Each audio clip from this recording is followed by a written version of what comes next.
want to thank you all for participating, and thank you, Brooke, for your time to present for all of our folks out there in Foodland.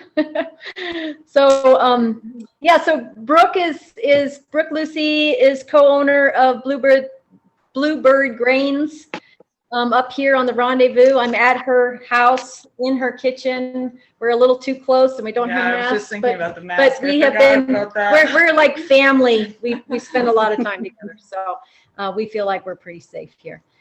So anyway, I guess I'll just turn it over to you. And if you have questions, Brooke is going to have a time when she'll be cooking. That might be an excellent time to ask questions. So I'm going to ask if you mute yourselves now, and if you don't, I can do that as well. And then we'll just get started, and then we'll say, oh, this is a great time to ask questions. All right. Well, thank you. Great. All right, everyone. Well, this is my first Zoom cooking lesson, so this is a little bit of a learning curve for me too. So we're going to get the computer set up so you can maybe see me. And I'm just going to. So this recipe is it's called Potlatch Pilaf with shallots, apples, and walnuts, and it really is a pretty basic recipe using our Potlatch Pilaf, which is a combination of split emmer farro and split wild rice. It's a 50-50 ratio. And it just, the product really lends itself to stuffings, a great side dish served with meat, or if you're vegetarian, it can be a wonderful main dish. So today, I'm just going to really go over the basic. I've already prepped all the ingredients to make it really smooth, which is very unusual for me. I never prep ingredients or measure ingredients for that matter. So this is a new experience for me.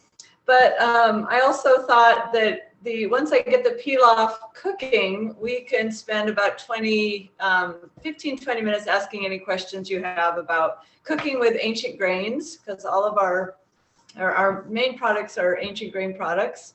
And if you have any cooking questions, I am just a home cook. I'm not a chef, but I've had the pleasure of getting to know how to cook these grains over the last 15 years of our business. So anyway, we can get started. I'm just going to go through all the ingredients I have, and then we'll start cooking. So we have shallots, thinly chopped shallots. We have a whole shallot that I'm going to dice with you later, and there's kind of two parts to this recipe. The first part is getting the pilaf cooking, and while it's cooking, then we're going to fry some of the shallots for the topping. So I've got diced shallots ready to go, and then I'm going to show you how I slice the shallots for the topping. And then I've got my candied ginger that goes in the main dish. I've got curry or garam masala, either one works. Two teaspoons of that. I have some dried mint. I have 1 cup of potlatch pilaf, which again is the split emmer farro and a blend of wild rice. And we've got chicken broth that we'll use. If you're vegetarian, you can just use vegetable broth.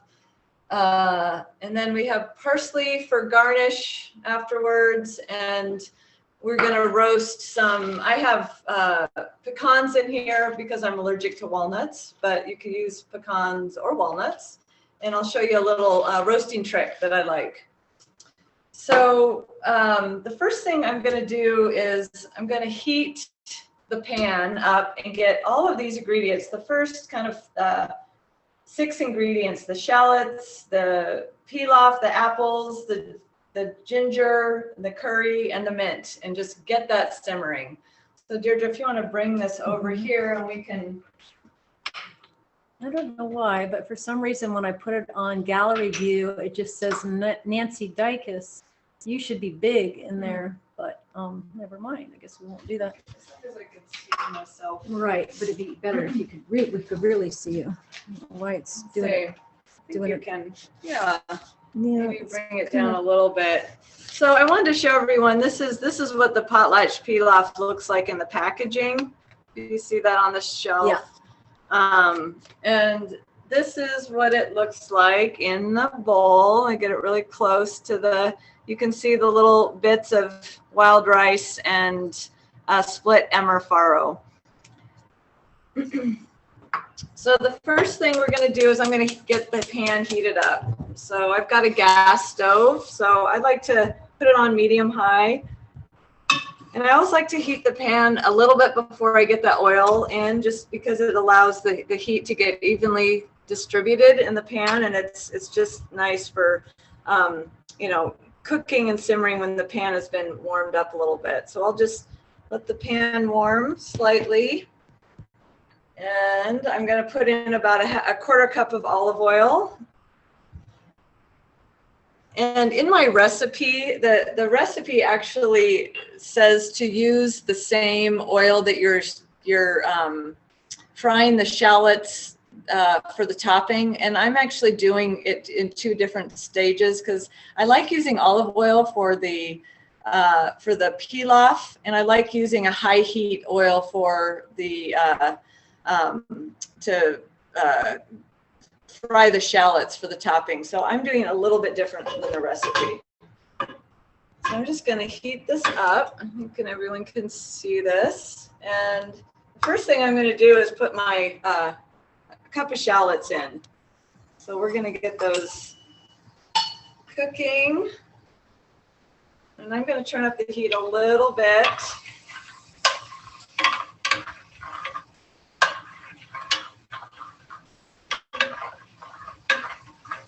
I wish you guys could smell it. Oh, it smells really nice. The nice thing about this recipe is that it's pretty forgiving. You don't really need to have a lot of simmering or cook time. It's quite basic, and this is really the premise of cooking any pilaf that we have, is really have some oil, have some onions or shallots, good herbs, and pilaf, and you really can't go wrong. In this dish we add candied ginger and apples, give it a little bit of a fall Thanksgiving theme. And but honestly, as long as you've got onions, oil, and a good spice, you can't go wrong with a pilaf.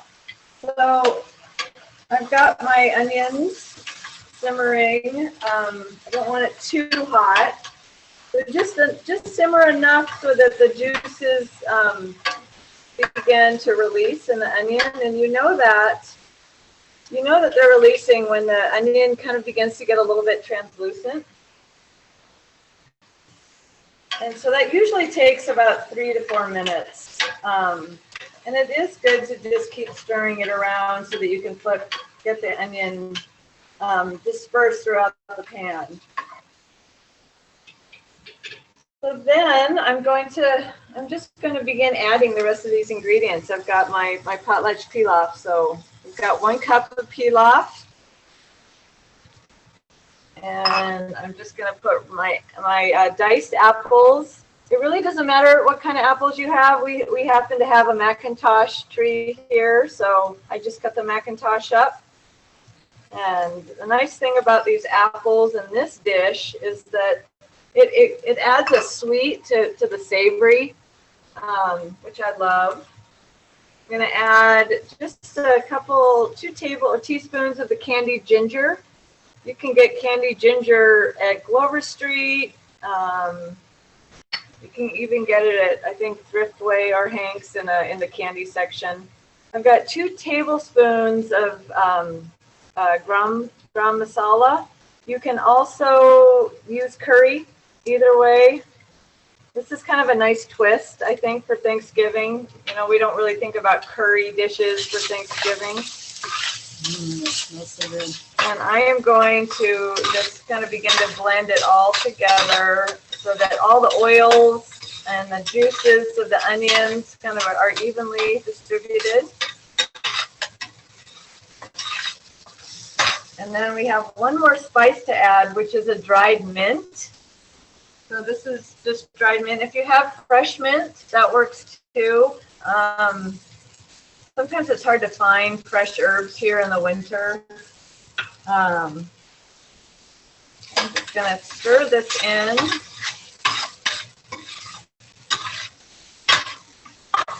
And you can kind of see it's all right. And now I'm going to add the broth. So let's get, I think it's 2.5 cups of broth. Is it light up here? Yeah.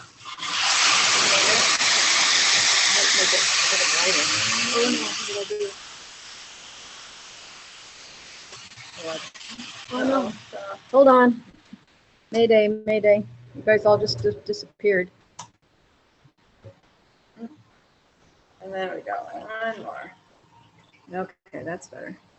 Okay, so I just added the broth to this dish. And let's see, I'm gonna maybe Deirdre come really close. You can see how juicy it is, and the apples and the candied ginger, everything's kind of stirred together. And I'm gonna turn the heat up just kind of on high until it starts, I'm gonna get it boiling, kind of at a pretty rapid boil first, and then I'm gonna turn it down to a simmer, and then we'll set the timer. Oops, I didn't get all of my curry in there. Let's get this. Okay. I'm going to grab my lid because we're going to want to cover it.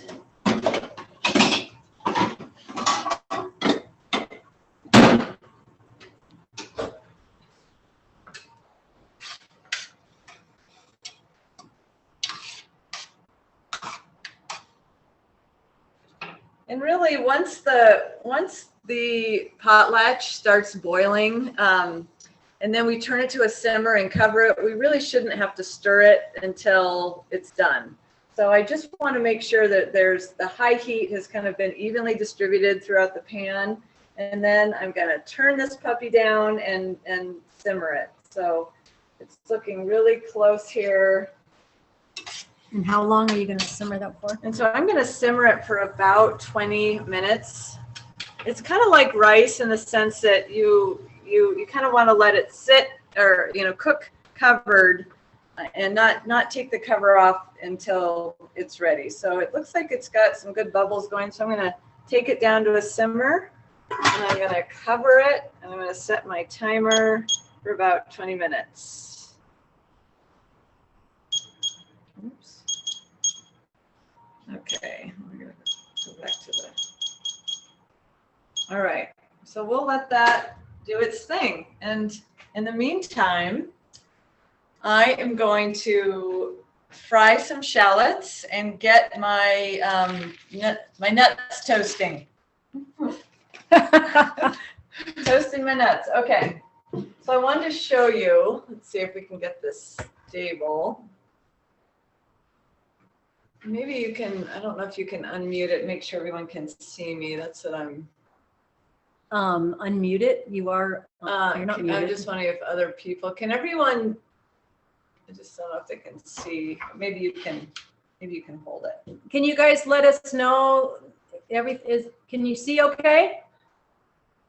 Good. Yeah. Okay. So unmute it and tell us if you need some different thing going on. So this dish, really the best part about this dish is the topping, I think, which is the fried shallots, my personal favorite. And I wanted to show you a couple little tricks with shallots. You can either, so the thing about shallots that are so wonderful is that they're just a kind of more of a mild sweet flavor than an onion. Onions tend to have a very strong flavor. And I really like to use shallots, particularly in the winter, just because they do have a milder flavor, and they're sweet. And this dish, because it has the curry and then the apple and the candied ginger, it is a nice sweetness. So you can either thinly slice the shallots, with a knife, the key is the shallots are going to be the topping. So you want them as thin as you possibly can. I love using this planer. It's a really basic planer. I got it at the kitchen shop in Winthrop. It was like $25, but I use this all the time. And what I do is I'll just put it on the thinnest setting, and I just peeled my shallot, and I just go like this. It goes pretty fast. Is that the same thing as a mandolin? Yeah, it's like a little mini mandolin. It's kind of a, a home cooked style. Yeah. But it's really nice because you can make, it goes fast, but you get this really lovely, thin, feathery shallot. Very nice. So I'm going to keep doing this until, the only thing you have to be careful is not to slice your finger, which I have done before. A little blood in there might Right. make it taste a little. And usually end up with just some pieces that I'll cut with a knife.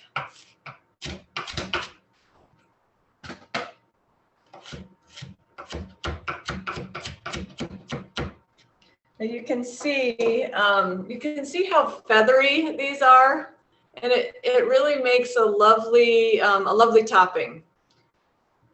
And so we're gonna fry these shallots, and I'm gonna add a little extra twist, which is not in the recipe, but I love adding jalapenos to this, just because I like to spice things up.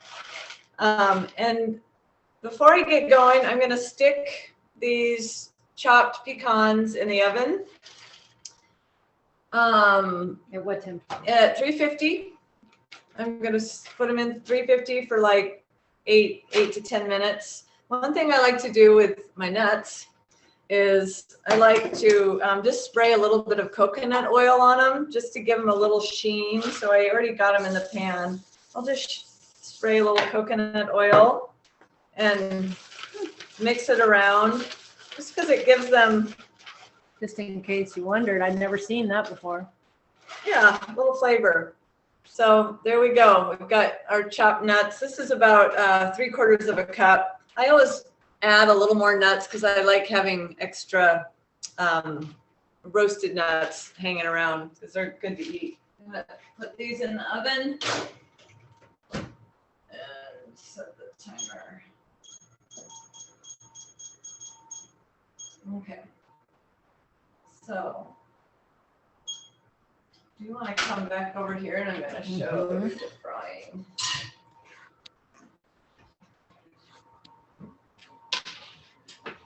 All right, so we are going to fry these shallots, and this is the best, my favorite part. In the recipe, it does say to do it in the same pan. You can do this before you cook your pilaf. I kind of like to do it after the pilaf's cooking because you've got extra time while it's cooking, and I also love frying things in a cast iron skillet. So I just have a little cast iron skillet here, and I like to use high heat olive oil when I fry my shallots. So I'm just using some sunflower oil. And you can always tell, it should say on any kind of oil if it's high heat. It's just going to give you a better crisp. So I'm putting in about 1/4 cup in, and I should have heated the pan, but I just forgot to do that. So I'm going to get this pan heated. Get my slotted spoon.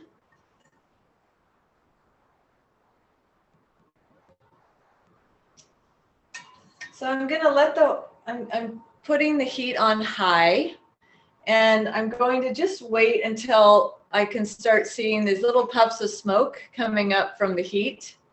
And the shallot should really only take not more than 3 to 4 minutes to fry, but you really want to have it hot when you put the shallots in.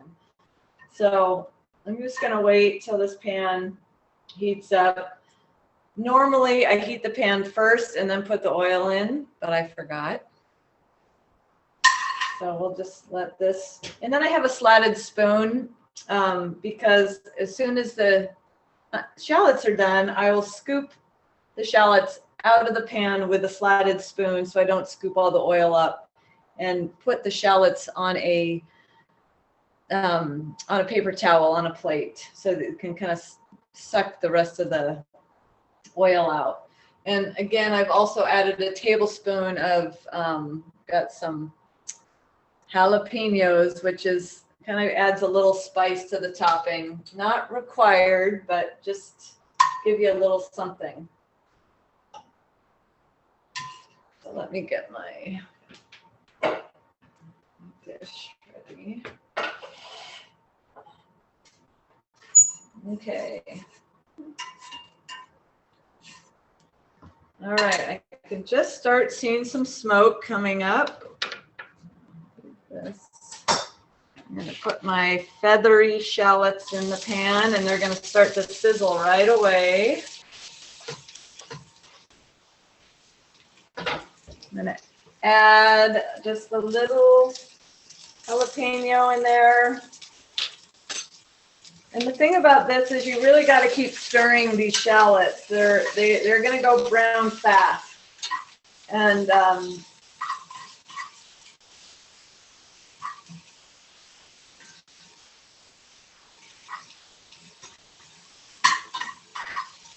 you want them crispy, almost burnt.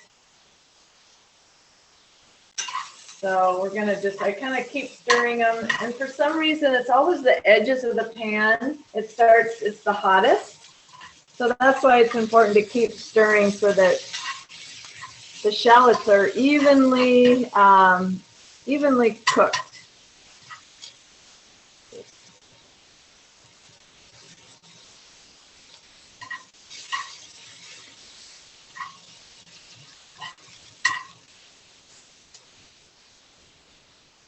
It's not quite as hot as I'd like.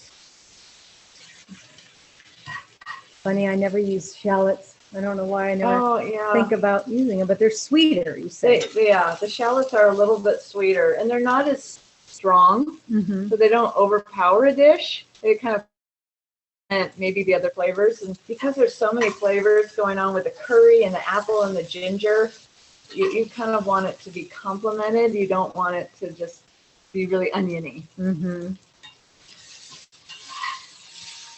Okay, just starting to get some brown here.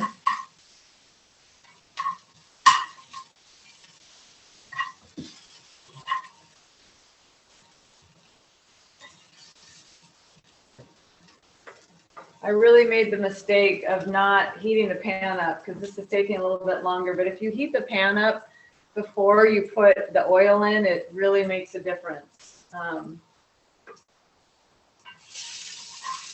But you can see here that it's just starting to get fried.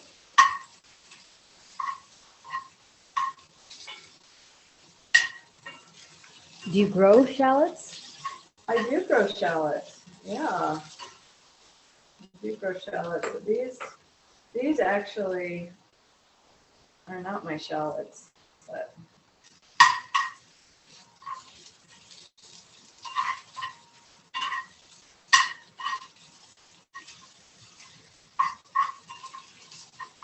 this is something where you can't necessarily go. You gotta stick with the shallots until they're done, because it just depends on your heat, and some cook faster than others. So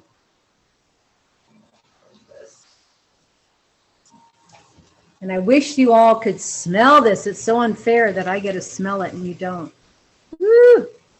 Look at that. It makes me hungry. you can see the browning happening and that's why I keep kind of some of this, so you can see it burnt a little bit, and you want it slightly burnt. That's the fried part.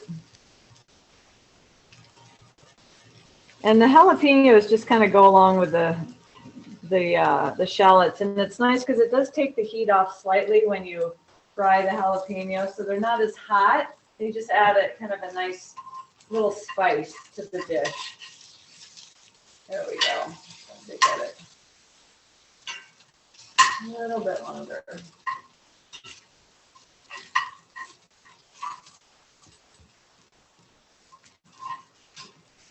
See that the chat is, somebody is asking a question. I have to, hard for me to hold this and operate this. Let's see, it says, do you put the 2 teaspoons or 2 tablespoons of curry or ground masala? Was it teaspoons? It or was 2 tablespoons? tablespoons. Tablespoons, okay. Yeah. And then Debbie says she can see just fine. Oh, good. Thanks. Okay, we're almost getting to the end here. It's not quite as crispy as I'd like.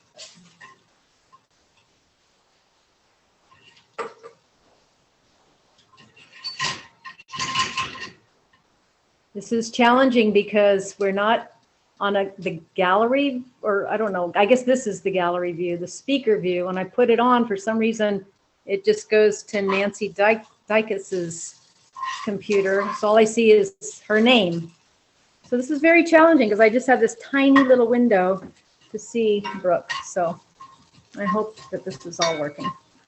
Okay. So if everyone can see here,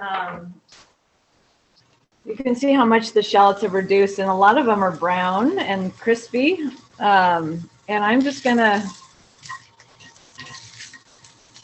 going to turn off the heat, and you can see it kind of smoking. So we've got some good crisp there, and I'm going to take the shallots out of the pan and put them onto a paper towel.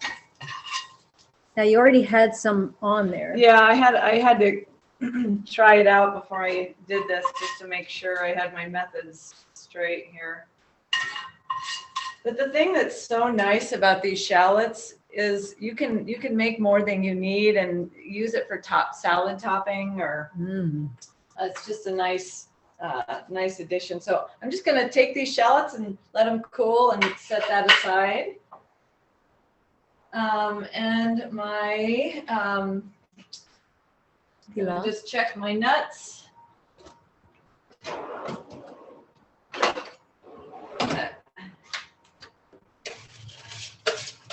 And we can have a little question and answer. All right.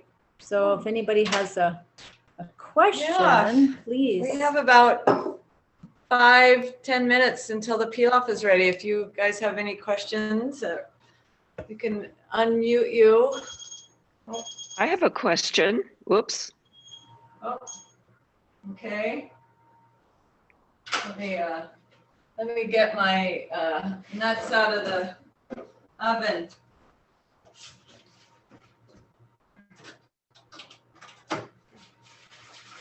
Okay. Got the nuts out of the oven for the topping. Okay. So I have a question. So it says, I am confused about the proportion of the curry or masala because I downloaded the recipe and it said 2 teaspoons, but then you just said 2 tablespoons? Yeah, you're right. It's 2 teaspoons. It's you're 2 right. teaspoons. Yeah. Yes. Okay. Yeah. Yeah, tablespoons would be a lot. If you like it really spicy, you could do tablespoons, but no, teaspoons. Thank you. Yeah. Thank you. All right.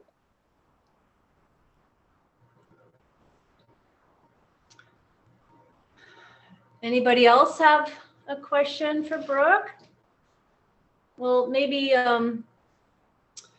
surely, Allison, don't you have a question? You're following along with us, right? Yeah, no, we've been following along. I hadn't done all my mise en place, preparation. So I was kind of like doing the way you would normally cook, and frankly, the way I normally cook. But I was trying to keep up because you had everything ready to go. I'm about 4 or 5 minutes behind you. So Okay. The pilaf, in this recipe, it says to cook the pilaf for about 45 minutes. And honestly, I think that's a little bit too long. I normally don't ever cook the pilaf more than like 25 minutes. Okay. So I've got it set for 25 minutes, and I'm just going to see where it's at. And And that's good to know, because I bought your 5-pound bag last year, and I've been working it. And I normally I follow, I guess what it says is that 40, 45 minutes. So I was kind of surprised you were going to do the shorter time. So I'm kind of eager to see how that comes out.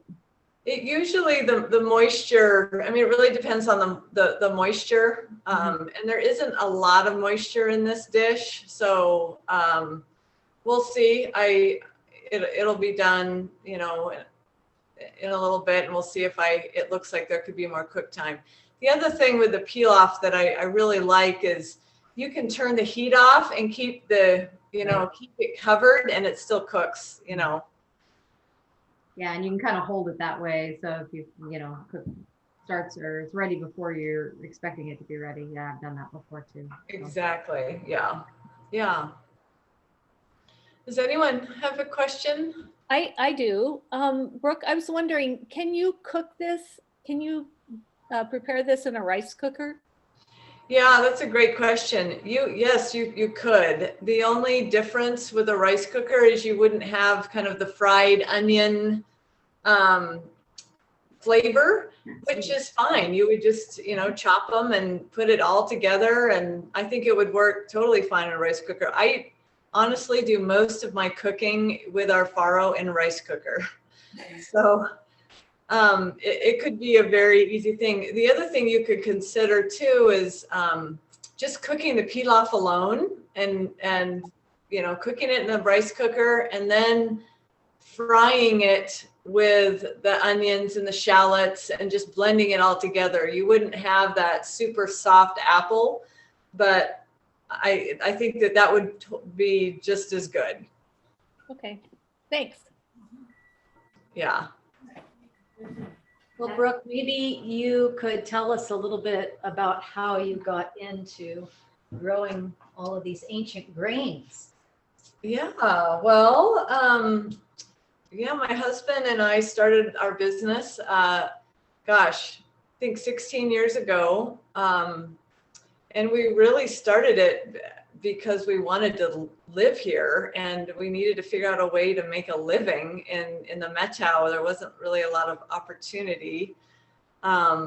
So we decided to kind of investigate different crops that weren't necessarily available in our area, and ended up coming across ancient grains and realizing that you couldn't really buy organic local wheat or even find ancient grains on the market 16 years ago. So that was kind of the beginning of our curiosity.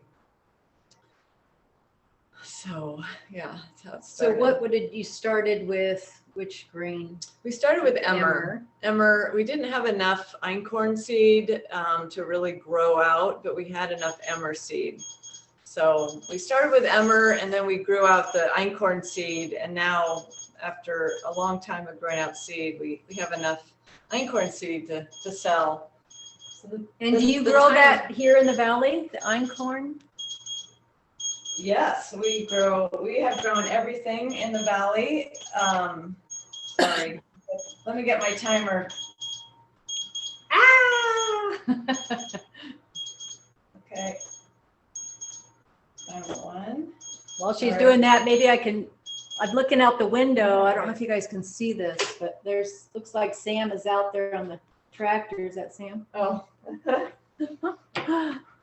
Okay, so my timer just went off. I'm just going to check it. Like I said, I just set it for 25 minutes. The recipe says 45. Let's just give it a peek, even though you really oh yeah. We've got, can you see, it's actually got quite a bit of moisture in it still, and I'm not going to fluff it up. I'm just going to make sure it's not burning, but yeah, it looks like it actually could cook for another 10 minutes. So I'm going to put that back on. It's at a low simmer. I'm going to set the timer for another probably 10 minutes.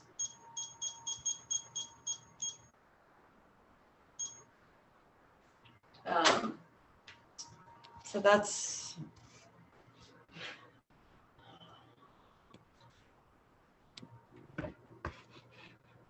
Allison, where are you in your step? You unmute her. I've got, well, I had about 5 minutes left to go on the pilaf, but I just added more time as well without looking at it, given what you said. So, Yeah.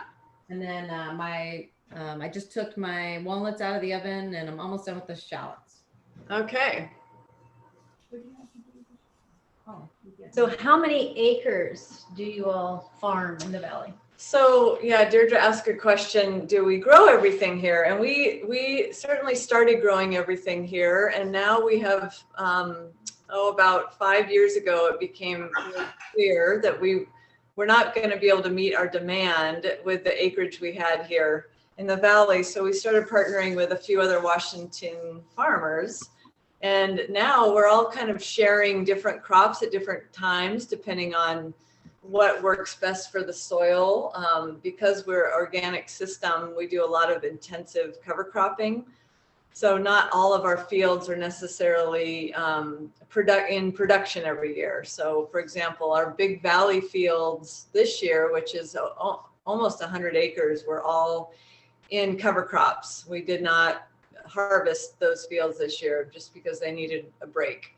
So, and thankfully we've got a few other growers on board that are just, wonderful farmers, and we can share in, different our systems at different times. So it works out really well. So you might be growing emmer one year while theirs or have a They cover might crop. have a cover crop. We had this past year, we had a fellow growing einkorn for us. We did all of our hard white this year.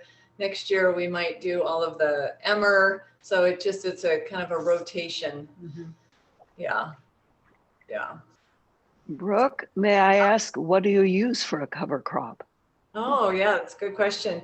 It really depends on where the soil is at the either the beginning or the end of the season. Different cover crops give us different things or give the soil different things. So we use mustards, we've used clover, we've used vetch, buckwheat. This year on our Big Valley field, we had most of that field was in buckwheat. So it really depends on what the soil samples say and what we have depleted. And so the cover cropping is a great way to put back what you took out. So. Okay, thank you. Brooke, do you ever coordinate with some of the beekeepers in the valley? Yeah. I would think they get pretty excited about some of those crops, perhaps all of them. Totally. Yeah, we had a few beekeepers get a hold of us, and it was really sad because the buckwheat, because it's used as a green crop, it goes back into the soil. And so people didn't want bees out there and then have it all be gone. But I think that in our future, there's definitely a lot of possibilities of working with beekeepers, and especially during those cover cropping times, to see if we could kind of better coordinate. Yeah, it's kind of a neat idea. Yeah. And I love the idea of honeybees and really growing crops for pollinators too. Yeah. I'm curious, what quantities can one buy your hard white wheat in? Yeah, you can get it anywhere from we sell it in 4.5 pound and 25 pound bags. So and where do you find where would I find 25 pounds? You can get that directly from us. Oh, okay. Yeah. So you can either send me an email, you can order online and select local pickup. Oh, okay. That should be an option. And you can order two, if you wanted more than 25 pounds, you could certainly order two. So, yeah. And Molly at Glover Street also takes bulk orders as well. Oh, okay. Yeah. Great. Any, this is Christy again, any plans for a cookbook? I have seen a recipe here and a recipe there, and so I sort of, but. Yeah, I would love to do a cookbook, and I feel like we pretty much have all the recipes. It's just about putting them together,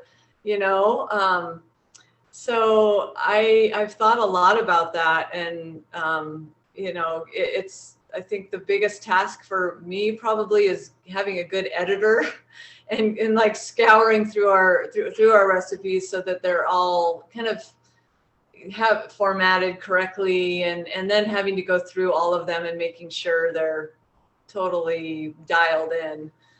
Right. Photographs. Yeah, photographs a big thing. Artwork. Yeah, but I would love to. Okay, good. Yeah. All right, thanks.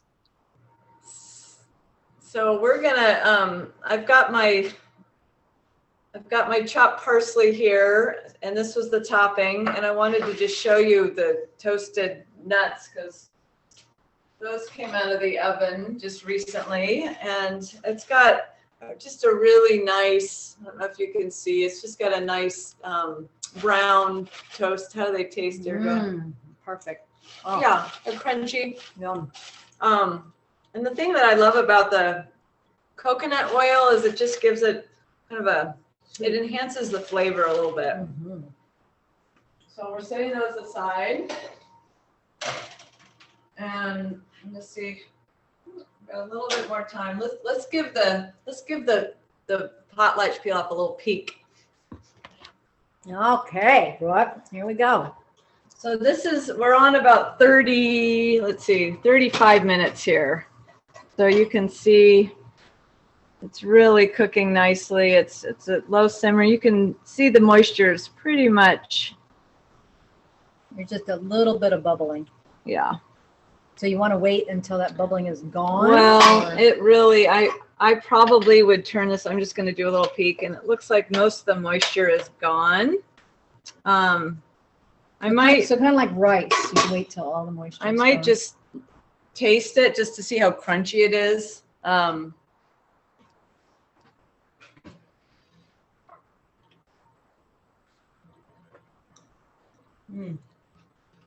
Still a little crunchy. Ooh, it's got a nice spice though. How's yours looking, Allison?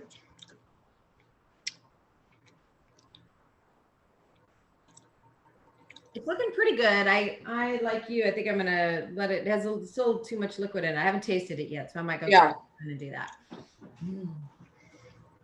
Like I said before, I'd like to. If I was serving this for dinner, I would probably let it cook for another probably about 5 minutes, and then just turn it off and let it sit covered for another 10 minutes, just to let all the steam, absorb the moisture. But the flavors are really good. I love that you're cooking along with her. It's great.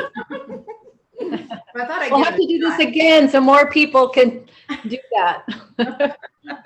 Well, it's funny. I mean, it's one thing to just do a recipe, but then to do a recipe for people, my system's changed a little bit. So.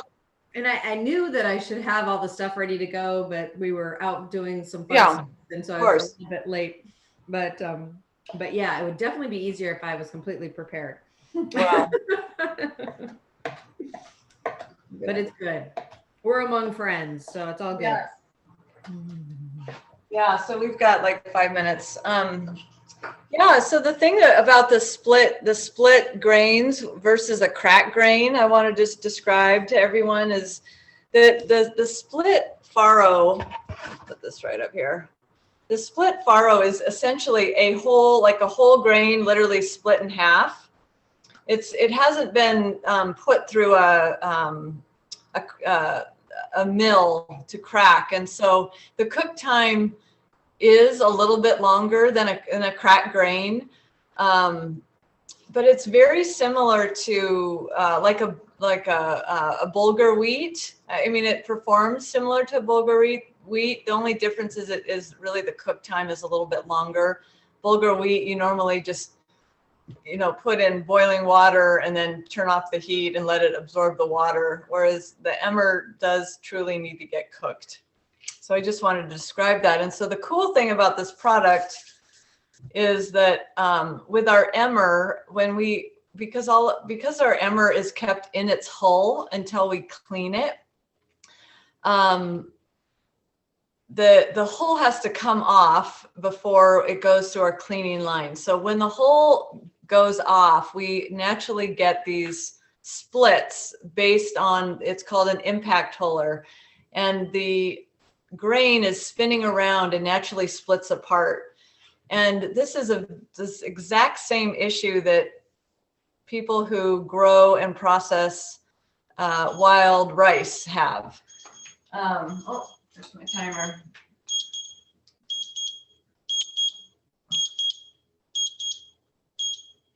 So the nice thing about this product is we found a wild rice grower that had the same problem. So we had all these extra splits, and we were able to make a product out of it with their extra wild rice splits, which is how this product came to be. And the name Potlatch, it actually does refer to a Native American term for a potlatch, which is not dissimilar to a potluck, bringing a dish to share with people. So, Brooke, so, I sometimes get all these mixed up, but like emmer, einkorn, farro, are those just all different kinds of wheat, or are they actually different grains, or what's the difference? I like them all, that I just don't know how to refer to them properly. Right. Well, so farro is kind of a catch-all term for ancient wheat. And farro often refers to any wheat that really is still in the hull, like is grown in the hull, which is emmer, einkorn, and spelt. So any of those three grains could really be referred to as farro. Okay. I would say of all the grains, emmer is probably the most commonly referred to as farro because it's got the most versatile application, more versatile than spelt or einkorn. Spelt, it really tastes like hard red wheat. The flavor isn't much different. Emmer just has such a stronger sweet nutty flavor that it tends to be used in dishes. Okay. So Good. yeah. And so they all are varieties of wheat. I mean, they're all in the wheat family, but they're actually in quite different, they're genetically quite different. Like the emmer and the einkorn and spelt are all, a different genus species. So, and they're all different varieties.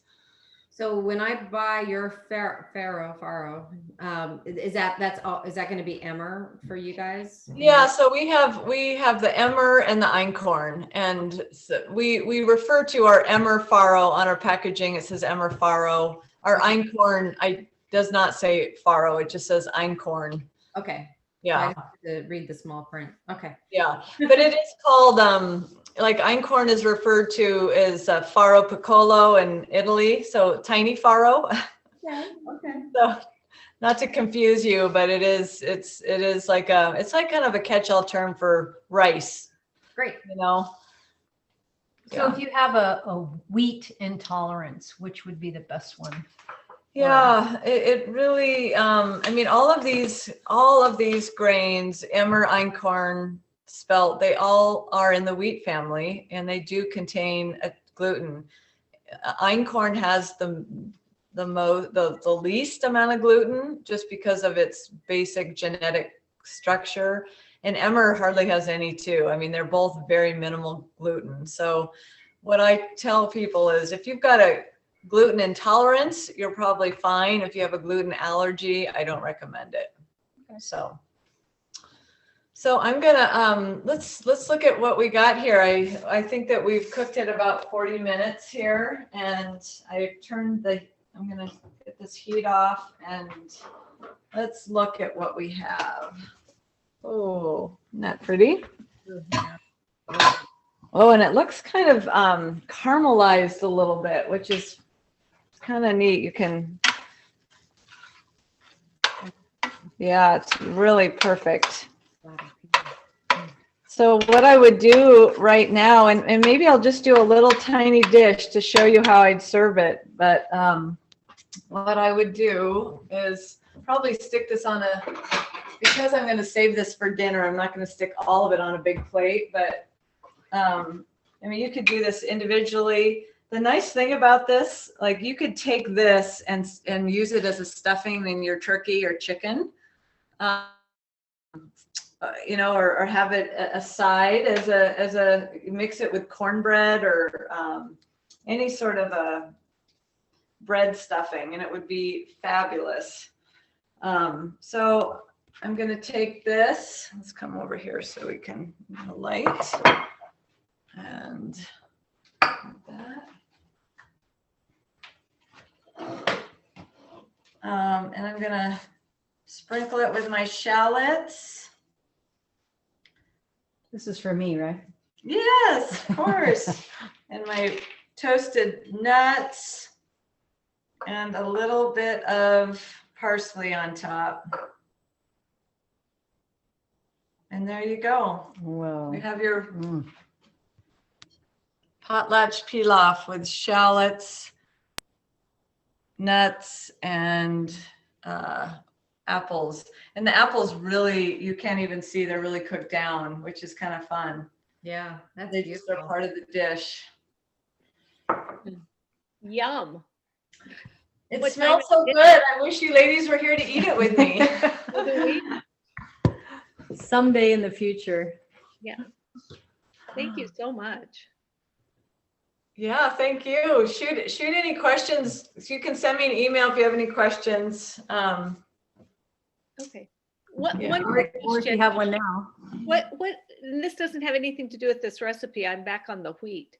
What is the difference between the protein of your hard red wheat and your hard white wheat? Yeah, good question. So that it changes every year. This year, our red wheat was a little bit down than normal. Usually our red wheat is around 12.5%. This year it's really between 11.5 and 12. But our hard white wheat was up, which is it's closer to between 12.5 and 13. Oh, wow. So it's got a it's really a beautiful grain this year, the hard white. Oh, yay. Yeah.